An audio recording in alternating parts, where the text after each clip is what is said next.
नमस्कार विद्यार्थी मित्रांनो, सर्वांचं स्वागत आहे आपल्या MPC टाइम्स या यूट्यूब चॅनलमध्ये। तर 2023मध्ये ज्या काही कंबाईनच्या पूर्वपरीक्षा होणार आहेत किंवा राज्यसेवेची जी पूर्वपरीक्षा असेल किंवा इतर मेन्स परीक्षा असतील त्याच्यामध्ये तुम्हाला करंट अफेअर्स जे आहे ते विचारलं जाईल 2022मध्ये। ओके, तर त्यासाठी आपली करंट अफेअर्सची सिरीज जी आहे ती MCQ फॉर्मॅटमध्ये सुरू आहे। तर स्किप न करता शेवटपर्यंत तुम्ही सगळे व्हिडिओज बघत चला, म्हणजे तुमच्या कन्सेप्टसोबत तुमचे प्रश्न उत्तराची तयारीसुद्धा छान पद्धतीने आपल्या या सिरीजच्या माध्यमातून होऊन जाईल। तर आता सुरुवात करूया। बघा, पहिला क्वेश्चन आहे, PM डिवाइन या नवीन योजनेची नोडल एजन्सी कोणती आहे? ठीक आहे, काय क्वेश्चन आहे, PM डिवाइन या नवीन योजनेची नोडल एजन्सी आपल्याला विचारलेली आहे की कुठली आहे? पर्याय आहेत नाबार्ड, ईशान्य परिषद, नीती आयोग आणि IRDAI। तर या PM डिवाइन योजनेसाठी नोडल एजन्सी कुठली आहे? तर याचं जे करेक्ट आन्सर आहे ते आहे ईशान्य परिषद। जी ईशान्य परिषद आहे, नॉर्थ ईस्ट काउन्सिल जे आहे, तर ह्या PM डिवाइन योजनेचं काय आहे, एक नोडल एजन्सी म्हणून ही ईशान्य परिषद जी आहे ती काम करणार आहे। तर बघूया योजनेबद्दल माहिती। तर केंद्रीय अर्थमंत्री निर्मला सीतारामन यांनी केंद्रीय अर्थसंकल्प 2022-23 सादर करताना एक नवीन योजना ईशान्येसाठी पंतप्रधान विकास पुढाकार किंवा PM डिवाइनची घोषणा केली। PM डिवाइनची जी अंमलबजावणी आहे ही ईशान्य परिषदेच्या माध्यमातून केली जाणार आहे आणि या नवीन योजनेसाठी 1500 कोटींची प्रारंभिक वाटप रुपयांची तरतूद जी आहे ती करण्यात आलेली आहे। किती कोटी रुपयांची? 1500 कोटी रुपयांची प्रारंभिक वाटप तरतूद जी आहे हे करण्यात येणार आहे आणि या तरतुदीमधून ईशान्येच्या गरजावरती आधारित पायाभूत सुविधा आणि सामाजिक विकास प्रकल्पांना निधी जो आहे हा देण्यात येणार आहे। ठीक आहे, तर ही अशा प्रकारची ही योजना आहे PM डिवाइन योजना नावाची। तर केंद्रीय अर्थमंत्री निर्मला सीतारामन यांनी केंद्रीय अर्थसंकल्प 2022-23 सादर करताना ही PM डिवाइन म्हणजे ईशान्येसाठी पंतप्रधान विकास पुढाकार योजना जी आहे याची घोषणा केलेली होती। ह्या PM डिवाइनच्या माध्यमातून ही जी PM डिवाइनची अंमलबजावणी जी आहे ती ईशान्य परिषद करणार आहे। या नवीन योजनेसाठी 1500 कोटी रुपयांची प्रारंभिक तरतूद जी आहे ती करण्यात आलेली आहे आणि या तरतुदीमधून ईशान्येच्या गरजांवरती आधारित पायाभूत सुविधा आणि सामाजिक विकास प्रकल्पांना निधी जो आहे हा पुरवण्यात येणार आहे। ठीक आहे, तर अशा प्रकारची PM डिवाइन योजना आहे। तर या PM डिवाइन योजनेची नोडल एजन्सी म्हणून ईशान्य परिषद जी आहे ती काम बघणार आहे, लक्षात ठेवा। त्याच्यानंतर पुढचा प्रश्न बघा, नव्याने घोषित केलेल्या व्हायब्रंट व्हिलेज प्रोग्रामचे लाभार्थी कोणत्या प्रकारचे गावे आहेत?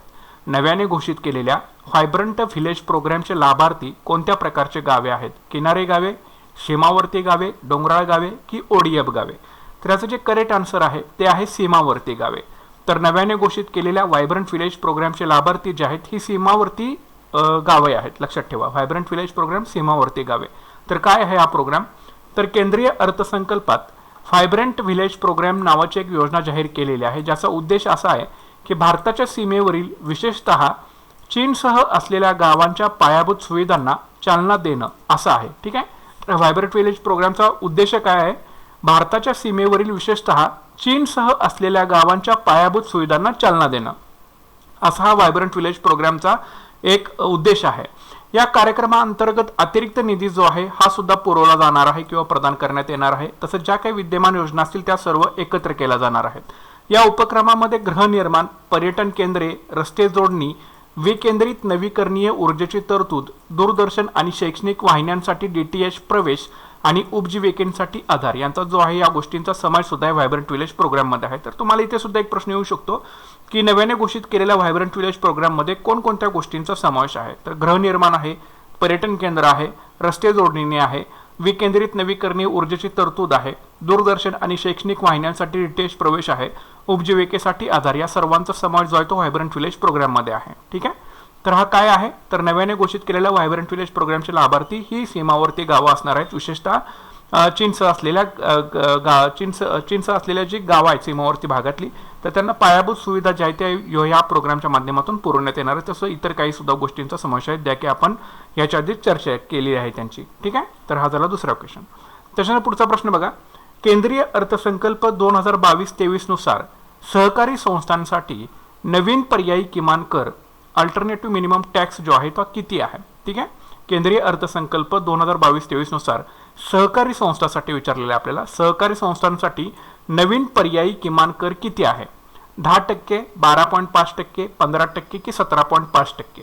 तर याचं जे करेक्ट आन्सर आहे ते आहे 15%। ठीक आहे, तर केंद्रीय अर्थसंकल्प 2022-23 नुसार सहकारी संस्थांसाठी नवीन पर्यायी किमान कर AMT किती आहे? 15% आहे, लक्षात ठेवा सहकारी संस्थांसाठी। तर एक्सप्लेनेशन बघूया. तर केंद्रीय अर्थसंकल्पात सहकारी संस्थांनी भरला जाणारा पर्यायी किमान कर म्हणजे AMT किंवा अल्टरनेट मिनिमम टॅक्स जो आहे हा 15% आणलेला आहे. सध्या सहकारी संस्थांना 18.5% दराने AMT भरणं आवश्यक आहे. तर ज्या काही खाजगी कंपन्या असतील त्या 15% दराने हा अल्टरनेट मिनिमम टॅक्स किंवा पर्यायी किमान कर जो आहे तो भरतात.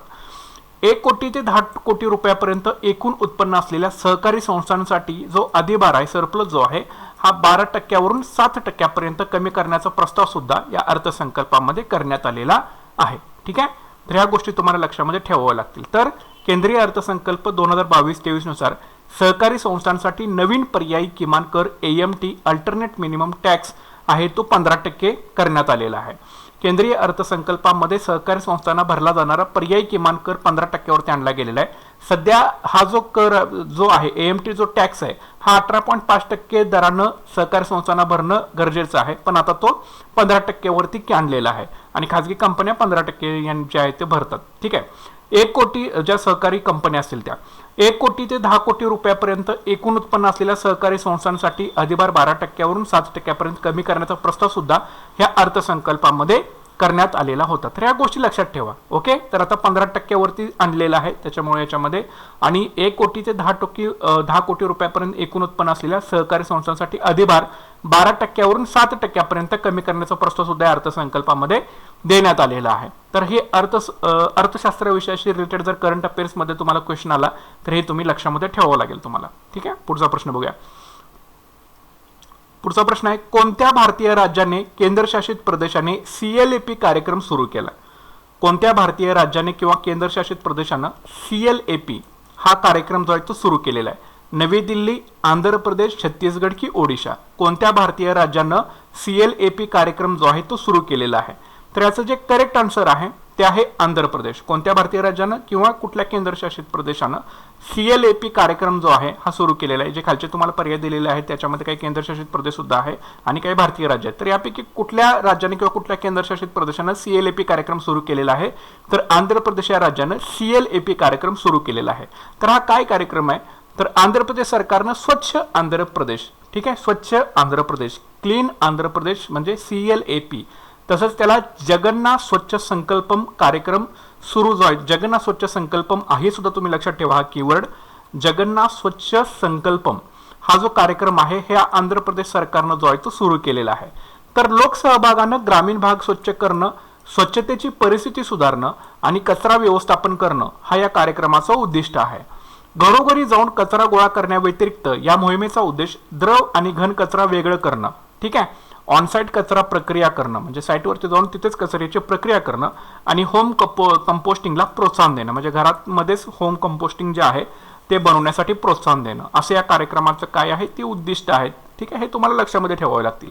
तर स्वच्छ आंध्र प्रदेश किंवा जगन्नाथ स्वच्छ संकल्पम कार्यक्रम जो आहे हे आंध्र प्रदेश सरकारने सुरू केलेला आहे. याचं मेन उद्दिष्ट आहे की लोकसहभागानं ग्रामीण भाग स्वच्छ करणं, स्वच्छतेची परिस्थिती सुधारणं आणि कचरा व्यवस्थापन करणं. तसंच घरोघरी जाऊन कचरा गोळा करण्याव्यतिरिक्त या मोहिमेचा उद्देश द्रव आणि घन कचरा वेगळं करणं, ठीक आहे, म्हणजे ओला आणि सुका कचरा जो आहे हा वेगळा करणं, ऑन साईट म्हणजे साईटवरती जाऊन कचऱ्याची प्रक्रिया करणं आणि होम कंपोस्टिंगला प्रोत्साहन देणं हे या योजनेचं काय आहे उद्दिष्ट आहे. तर तुम्हाला माहित असलं पाहिजे की CLAP प्रोग्राम जो आहे तो कोणी सुरू केलेला आहे? या आंध्र प्रदेश राज्यानं जो आहे तो सुरू केलेला आहे. तर हे जॉग्राफीशी रिलेटेड सुद्धा येतं आणि पर्यावरण परिस्थितीचा जर अभ्यास करत असाल तर याच्या दोघांमध्ये सुद्धा तुम्हाला ह्या गोष्टी करंट अफेअर्ससाठी विचारू शकतात, त्यामुळे लक्षात ठेवा. ठीक आहे, त्याच्यानंतर पुढचा प्रश्न आहे, खिजाडिया वन्यजीव अभयारण्य एक नवीन रामसर साईट आहे. लक्षात ठेवा, खिजाडिया वन्यजीव अभयारण्य एक नवीन रामसर साईट आहे. तर हे कुठल्या राज्यामध्ये किंवा कुठल्या केंद्रशासित प्रदेशामध्ये खिजाडिया वन्यजीव अभयारण्य आहे हे असा प्रश्न आपल्याला विचारलेला आहे आणि पर्याय आहेत हरियाणा, बिहार, गुजरात आणि उत्तराखंड. यापैकी कुठल्या राज्यात किंवा कुठल्या केंद्रशासित प्रदेशामध्ये हा खिजाडिया वन्यजीव अभयारण्य आहे? तर याचं जे करेक्ट आन्सर आहे ते आहे गुजरात. तर या गुजरात राज्यामध्ये हा खिजाडिया वन्यजीव अभयारण्य एक नवीन रामसर साईट आहे. ते आता खिजाडिया वन्यजीव अभयारण्य लक्षामध्ये ठेवा, खिजाडिया वन्यजीव अभयारण्य गुजरातमध्ये आहे. तर याचं एक्सप्लेनेशन बघूया आपण. तर जागतिक पाणथळ जागा दिनानिमित्त 2 नवीन रामसर साईटची घोषणा जी आहे ती करण्यात आलेली आहेत आणि ती कुठल्या आहेत? गुजरातमधील खिजाडिया वन्यजीव अभयारण्य आणि उत्तर प्रदेशातील बखिरा वन्यजीव अभयारण्य. हे बखिरा वन्यजीव अभयारण्य कुठे आहे? ह्या उत्तर प्रदेश राज्यामध्ये आहे आणि खिजाडिया वन्यजीव अभयारण्य कुठे आहे, हे आहे गुजरातमध्ये, लक्षात ठेवा. तर भारतामध्ये 10,93,636 हेक्टर क्षेत्र व्यापलेल्या अशा 49 साईट्स ज्या रामसर साईट्स आहेत त्यांचं नेटवर्क आहे, जे दक्षिण आशियामध्ये सर्वाधिक आहे. ठीक आहे. केंद्रीय पर्यावरण मंत्रालयाने यापूर्वी सुलतानपूर राष्ट्रीय उद्यान आणि झज्जरमधील भिंडावास वन्यजीव अभयारण्य हरियाणातील रामसर साइट्स म्हणून जे आहेत त्या घोषित केल्या आहेत किंवा अधिसूचित केलेल्या आहेत. तर तुम्हाला विचारतील खालीलपैकी कुठल्या रामसर साइट्स म्हणून उद्यान जे ते घोषित करण्यात आलेले आहे. तुमचं आन्सर असलं पाहिजे खिजाडिया एक आहे, बखिरा एक आहे, तसंच सुलतानपूर राष्ट्रीय उद्यान आहे, तसंच भिंडावास वन्यजीव अभयारण्य आहे. ठीक आहे, रामसर साइट्स म्हणून घोषित करण्यात आलेले आहेत. ठीक आहे, हे हरियाणामधलं सुलतानपूर राष्ट्रीय उद्यान आणि भिंडावास वन्यजीव अभयारण्य जे ते हरियाणामधलं. तर हे तुम्हाला गोष्टी लक्षामध्ये ठेवाव्या लागतील. ठीक आहे, तर अशा प्रकारचा हा क्वेश्चन आहे. हा जॉग्राफीशी पण रिलेटेड आहे आणि पर्यावरण परिस्थितीमध्ये सुद्धा तुम्हाला हा प्रश्न विचारला जाऊ शकतो. तर खिजाडिया वन्यजीव अभयारण्य एक नवीन रामसर साईट आहे, ते कुठल्या राज्यात किंवा कुठल्या केंद्रशासित प्रदेशमध्ये आहे, तर हे गुजरातमध्ये आहे. ठीक आहे, गुजरातमध्ये आहे. आणि उत्तर प्रदेशामध्ये कुठलं वन्यजीव अभयारण्य आहे, बखिरा आहे. तसंच सुलतानपूर राष्ट्रीय उद्यान आहे, झज्जरमधलं भिंडावास वन्यजीव अभयारण्य आहेत, हे हरियाणामधले रामसर साइट्स म्हणून जे आहेत हे घोषित करण्यात आलेले आहेत. अशा प्रकारचे एकूण 49 साइट्सचं नेटवर्क आहे. जवळपास 10,93,636 हेक्टर क्षेत्र जे आहे यांनी आपलं भारतामधलं जे आहे ते व्यापलेलं आहे, जे दक्षिण आशियामधलं सर्वाधिक असं क्षेत्र जे आहे याला आपण म्हणू शकतो. ठीक आहे, हा झाला क्वेश्चन क्रमांक 5. पुढचा प्रश्न बघूया. 99 दशलक्ष वर्षे जुनी फुले कोणत्या देशात संरक्षित स्थितीत सापडलेली आहेत? 99 दशलक्ष वर्षे जुनी फुले जी आहेत ही कुठल्या देशात संरक्षित स्थितीमध्ये सापडलेली आहेत? भारत, म्यानमार, श्रीलंका की USA किंवा अमेरिका? तर 99 दशलक्ष वर्षापूर्वीची जी जुनी फुलं आहेत ती कुठल्या देशामध्ये संरक्षित स्थितीमध्ये सापडलेली आहेत? तर याचं जे करेक्ट आन्सर आहे ते आहे म्यानमार. तर म्यानमार या देशामध्ये 99 दशलक्ष वर्षे जुनी फुले संरक्षित स्थितीमध्ये सापडलेले आहेत. याचं एक्सप्लेनेशन बघूया. तर जीवाश्म शास्त्रज्ञांनी जीवाश्म फुलांचे 2 नवीन प्रकार ओळखलेले आहेत. जे काही जीवाश्म शास्त्रज्ञ आहेत त्यांनी जीवाश्म फुलांचे एकूण 2 नवीन प्रकार जे आहेत ते ओळखलेले आहेत. कुठले? इओफिलिका प्रिस्कास्टेलाटा आणि फिलिका पिलोबर्मेन्सिस. लक्षात ठेवा, इओफिलिका प्रिस्कास्टेलाटा आणि फिलिका पिलोबर्मेन्सिस ही जी नवीन 2 प्रकार आहेत जीवाश्म फुलांचे, ह्या जीवाश्म शास्त्रज्ञांनी ओळखलेले आहेत, जे आहेत की म्यानमारमध्ये. ते किमान 99 दशलक्ष वर्षापूर्वीच्या उत्तर म्यानमारमधील हकामती, लक्षात ठेवा, हकामती आणि तानाईंग या खाणीमधून क्रिटेशियस अंबरमध्ये सापडलेले आहेत. हे जीवाश्म असे दाखवतात की त्यांची फुलं, फळं, पानं आणि परागकण 100 दशलक्ष वर्षाच्या उत्क्रांतीनंतर सुद्धा बदललेले नाहीत. ओके, तर हे अशा प्रकारचे 2 नवीन प्रकार जे आहेत ते जीवाश्म फुलांचे या जीवाश्म शास्त्रज्ञांनी शोधून काढले आहेत म्यानमारमध्ये. त्यांची नावं आहेत इओफिलिका प्रिस्कास्टेलाटा आणि फिलिका पिलोबर्मेन्सिस. ते किमान 99 दशलक्ष वर्षापूर्वीच्या उत्तर म्यानमारमधील हकामती आणि तानाईंग या खाणीमधून क्रिटेशियस अंबरमध्ये यांना शोधलं गेलेलं आहे. आणि 100 दशलक्ष वर्षांच्या उत्क्रांतीनंतर सुद्धा हे जे जीवाश्म आहेत त्यांचे फुलं असतील, फळं असतील, पानं असतील किंवा परागकण असतील, हे त्यांच्यामध्ये बदललेले, काहीच त्यांच्यामध्ये बदललेलं नसल्याचं दिसून आलेलं आहे. तर 99 दशलक्ष वर्षे जुनी फुले कुठल्या देशात संरक्षित सापडलेली आहेत? तर म्यानमार या देशामध्ये. ठीक आहे, लक्षामध्ये ठेवा.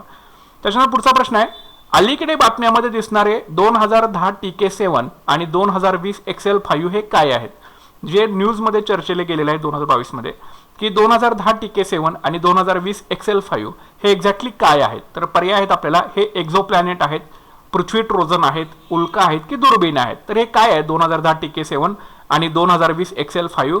तर हे जे आहेत ते पृथ्वी ट्रोजन्स आहेत. ओके, पृथ्वी ट्रोजन आहेत, लक्षात ठेवा. पृथ्वी ट्रोजन म्हणजे लघुग्रह.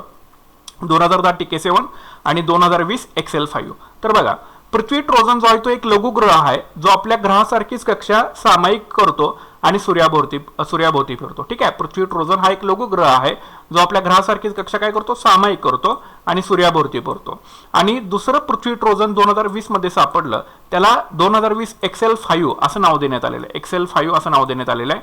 हा पृथ्वीच्या जवळचा लघुग्रह आहे जो दूर जाण्यापूर्वी पुढील 4 वर्ष कक्षेमध्ये राहण्याची अपेक्षा आहे. ठीक आहे, हा पृथ्वीच्या जवळचा लघुग्रह आहे जो दूर जाण्यापूर्वी पुढील किमान 4 वर्ष कक्षेमध्ये राहण्याची अशी अपेक्षा आहे. नंतर PAN स्टार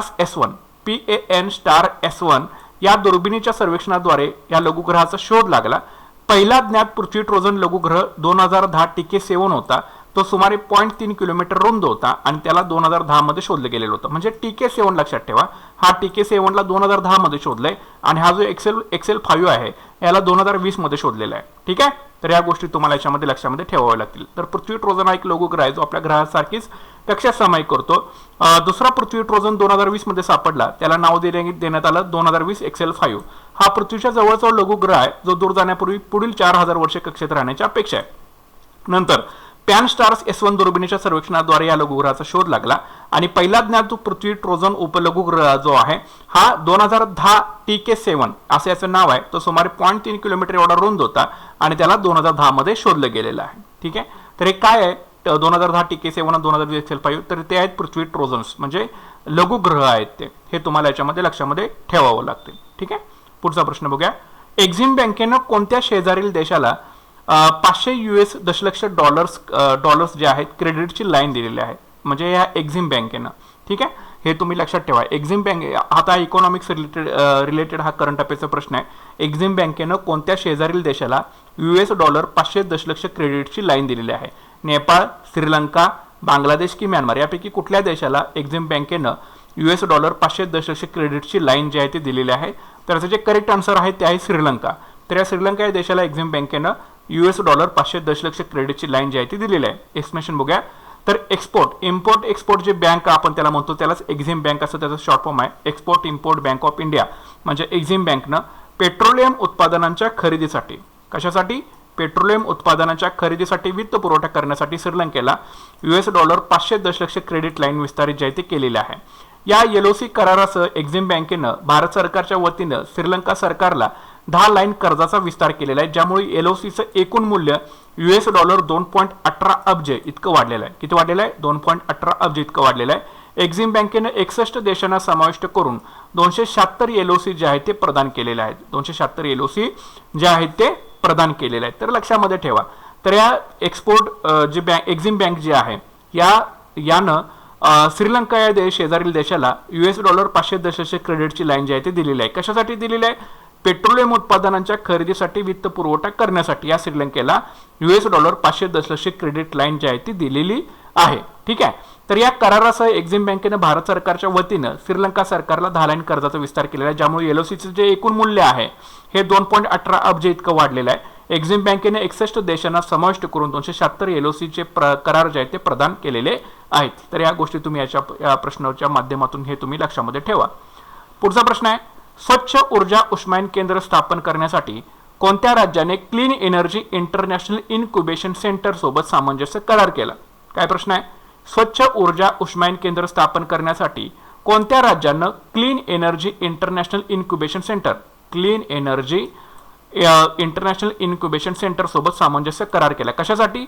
स्वच्छ ऊर्जा उष्मायन केंद्र स्थापन करण्यासाठी कुठल्या राज्यानं clean energy international incubation centre सोबत सामंजस्य करार केला? पर्याय तेलंगणा, केरळ, कर्नाटक की ओडिशा. तर याचं जे करेक्ट आन्सर आहे ते आहे केरळ. तर केरळ या राज्यानं clean energy international incubation centre सोबत स्वच्छ ऊर्जा उष्मायन केंद्र स्थापन करण्यासाठी एक सामंजस्य करार केलेला आहे. याचं एक्सप्लेनेशन बघूया. तर केरळ राज्य सरकारनं clean energy international incubation centre सोबत स्वच्छ ऊर्जा उष्मायन केंद्र स्थापन करण्यासाठी सामंजस्य करार केला. या सहकार्यामुळे स्टार्टअप्सना हाताशी धरलं जाणार आहे. क्षेत्रातील संशोधन विकासासाठी मार्गदर्शन केलं जाईल. तसेच राज्यातील विकासकांना त्यांच्या उत्पादनांची CEIIC लॅबमध्ये चाचणी करण्याची परवानगी सुद्धा ह्या योजनेमुळे हे केंद्र सेंटर स्थापन केल्यामुळं जे आहे ते मिळणार आहे. ठीक आहे, तर केरळ राज्य सरकारनं clean energy international incubation centre सोबत स्वच्छ ऊर्जा उष्मायन केंद्र स्थापन करण्यासाठी जो आहे हा करार केलेला आहे केरळ राज्य सरकारनं. तर या सरकारामुळे स्टार्टअप्सना हाताशी धरलं जाईल. क्षेत्रातील संशोधन म्हणजे या ऊर्जा क्षेत्रातील जे संशोधन आहे किंवा विकासासाठी मार्गदर्शन केलं जाणार आहे. तसेच राज्यातील विकासकांना त्यांच्या उत्पादनांची CEIIC म्हणजे clean energy international incubation centre लॅबमध्ये चाचणी करण्याची सुद्धा परवानगी जी आहे ही मिळणार आहे. तर हे आपला आन्सर माहीत असलं पाहिजे की स्वच्छ ऊर्जा उष्मायन केंद्र स्थापन करण्यासाठी केरळ राज्यानं clean energy international incubation centre सोबत सामंजस्य करार केलेला आहे. ठीक आहे, पुढचा प्रश्न बघूया. पॉर्फिरन्स किंवा पॉरफायरिन्स हे विशेष रेणू कोणत्या आकारात आढळतात? पॉर्फिरन्स किंवा पॉरफायरिन्स जे आहेत हे विशेष रेणू कोणत्या आकारात आढळतात? लिनियर, रिंग, ट्रायंगल की क्युबिकल यापैकी कुठल्या आकारामध्ये हे पॉर्फिरन्स जे विशेष रेणू आहेत किंवा पॉरफायरिन्स असं सुद्धा आपण याचा उच्चार करू शकतो. तर हे विशेष रेणू कुठल्या आकारामध्ये आढळतात? लिनियर, रिंग, ट्रिअँगल की क्युबिकल? याचं जे करेक्ट आन्सर आहे ते आहे रिंग. ठीक आहे, रिंग. तर पॉरफायरिन्स जे आहेत विशेष रेणू हे रिंग या आकारामध्ये आढळतात. तर बघायचं एक्सप्लेनेशन. तर अलीकडील संशोधनानुसार पॉरफायरिन्स म्हणून ओळखल्या जाणाऱ्या रिंग आकाराच्या रेणूमध्ये प्रभावी उत्प्रेरक म्हणून क्षमता असते. ते निसर्गातील सर्वात मुबलक रंगद्रव्य आहेत. ठीक आहे, निसर्गातील सर्वात मुबलक आहेत ते रंगद्रव्य आहेत आणि रासायनिक अभिक्रिया उत्प्रेरित करण्याच्या त्यांच्या क्षमतेसाठी प्रख्यात आहेत. रासायनिक अभिक्रिया उत्प्रेरित करण्याच्या त्यांच्या क्षमतेसाठी प्रख्यात आहेत हे पॉरफायरिन्स आहेत ते. आणि ते रिंग सारखे त्यांचं स्ट्रक्चर आहे. प्रकाश संश्लेषण आणि शोषण यासारख्या जिवंत प्रणालीमध्ये होणाऱ्या प्रतिक्रियांचा सुद्धा समावेश या म्हणजे त्यांना उत्प्रेरित करण्याचं काम सुद्धा पॉरफायरिन जे आहे ते करत असतात. आणि या पॉरफायरिनचा उपयोग स्वच्छ ऊर्जा सोल्युशन्स प्रदान करण्यासाठी सुद्धा केला जाऊ शकतो या पॉरफायरिनचा. आणि यांचं स्ट्रक्चर कसं आहे?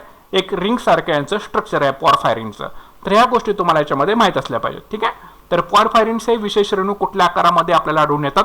तर या रिंगच्या आकारामध्ये आपल्याला आढळून येतात. ओके, तर या गोष्टी तुम्ही लक्षात ठेवा. आणि पॉरफायरिन्स जे आहेत रिंग सारखं स्ट्रक्चर आहे, त्यांच्यामध्ये प्रभावी उत्प्रेरक क्षमता आहे, निसर्गामधले ते सर्वात मुबलक रंगद्रव्य आहेत, तसंच त्या रासायनिक अभिक्रिया उत्प्रेरित करण्यासाठी प्रख्यात आहेत. प्रकाश संश्लेषण आणि श्वसन यासारख्या जिवंत प्रणालीमध्ये होणाऱ्या प्रतिक्रियांचा सुद्धा समावेश याच्यामध्ये होतो. आणि पॉरफायरिनचा वापर स्वच्छ ऊर्जा सोल्युशन्स प्रदान करण्यासाठी सुद्धा केला जाऊ शकतो. आणि त्यांचं स्ट्रक्चर जे आहे ते रिंग सारखं आहे. तर ह्या गोष्टी तुम्हाला या पॉरफायरिनच्या बद्दल ज्या आहेत त्या गोष्टी माहीत असल्या पाहिजेत. आता पॉरफायरिन्स जे आहे ते तुम्हाला सामान्य विज्ञानशी रिलेटेड हा करंट अफेअरचा प्रश्न जो आहे तो तुम्हाला विचारला जाऊ शकतो. तर या असं त्या विषयाशी निगडीत सुद्धा करंट अफेअर्स प्रश्न तुमच्या समोर आले की कुठल्या विषयाशी निगडीत आहे हे सुद्धा तुम्हाला समजायला पाहिजे. तर सारखा व्हिडिओ तुम्ही आपले रिपीट करत चला, म्हणजे तुमच्या नोट्स सुद्धा डायरेक्टली क्लिअर अप होऊन जातील. यामध्ये नोट्स सुद्धा तुम्ही बनवा आणि क्वेश्चन आन्सर सारखं ऐकल्यानंतर तुमची रिव्हिजन सुद्धा चांगल्या पद्धतीने होऊन जाईल. आय होप सर्वांना सगळे प्रश्नाचे समजलेले असतील. ज्यांनी कुणी अजून आपलं ॲप्लिकेशन इन्स्टॉल केलेलं नसेल तर ॲप्लिकेशनची लिंक तुम्हाला व्हिडिओच्या डिस्क्रिप्शन बॉक्समध्ये दिलेली आहे. तिथून तुम्ही आपलं ॲप्लिकेशन इन्स्टॉल करून घ्या. हे व्हिडिओज तुम्हाला आपल्या ॲप्लिकेशनमध्ये सुद्धा बघता येतात. ठीक आहे, सो सर्वांनी नक्कीच आपलं ॲप्लिकेशन इन्स्टॉल करून घ्या. व्हिडिओला ज्यांनी लाईक केलं असेल त्यांनी लाईक करून घ्या, शेअर करा. आणि ज्यांनी अजून आपलं चॅनल सबस्क्राईब केलं नसेल त्यांनी नक्की चॅनल सबस्क्राईब करून घ्या. Okay, so thanks for watching guys and all the best.